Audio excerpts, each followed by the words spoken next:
Welcome back. John and Kendra Smiley joining us on the couches for a little parenting advice. Good morning. Good morning. So today's question is about entertainment. So one of our readers wants to know, do you have any suggestions for choosing movies that are fit for my kids? What do you think? Well, first of all, hats off to this mom or dad, these parents who say, I want to make sure they are fit for my kids. There are lots of places you can start. First, with the age of your child. But the thing to remember with that is not every 7-year-old responds the same way.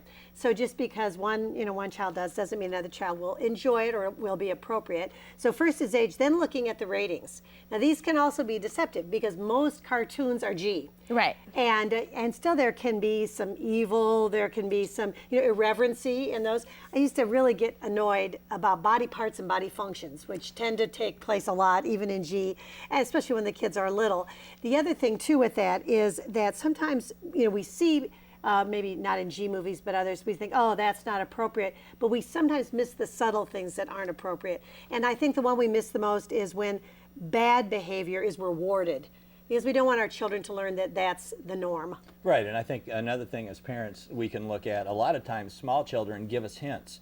We can, as an adult or a parent, we can watch something and we say, well, that's not bad, and yet that young child says, ooh, that frightens me. Well, for goodness sake, if your mom or dad and your child says that bothers them, that's one of those things that you need to do away with, even though you look at it and think, I'm not so sure, why it does. Let your kids give you hints about some of the things.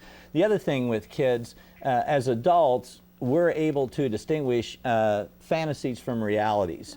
Kids, until they're 7 or 8 in that age group, they're not able to. So something that we look and we say, well, that's just fantasy, it's communicating maybe something different to them. So that's a couple things to keep in mind as we, there's so many things in movies and TV and all that kind of thing that we do need to keep a handle on this with our kids. Sometimes with a movie, it's best if you view it first.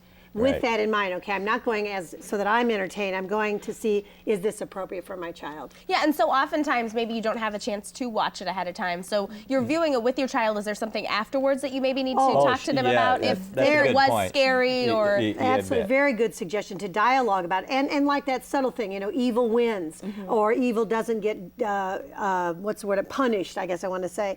Then discuss that and say, there's always consequences. There are always, they may not come right away, but there are always consequences for the choices we make. And one other thing, obviously, if you have a group of friends, moms get together. Moms are very good at doing that. And so, you can talk to other moms, talk to other dads, and if they've seen something that they say, you need to take a look at that. That networking thing. Yeah, right. And I just thought of another excellent resource, which is online. It's called unplugged.com, and you can go there, and it's got great resources. It tells you everything you need to know, and then you get to make the choice. Absolutely. All right, great advice as always. And if you have a question for the Smileys, make sure you send it over to their website, parentinglikeapro.com. And if we answer the question on air, you'll get a free copy of one of their books. Thanks so much. Thank you.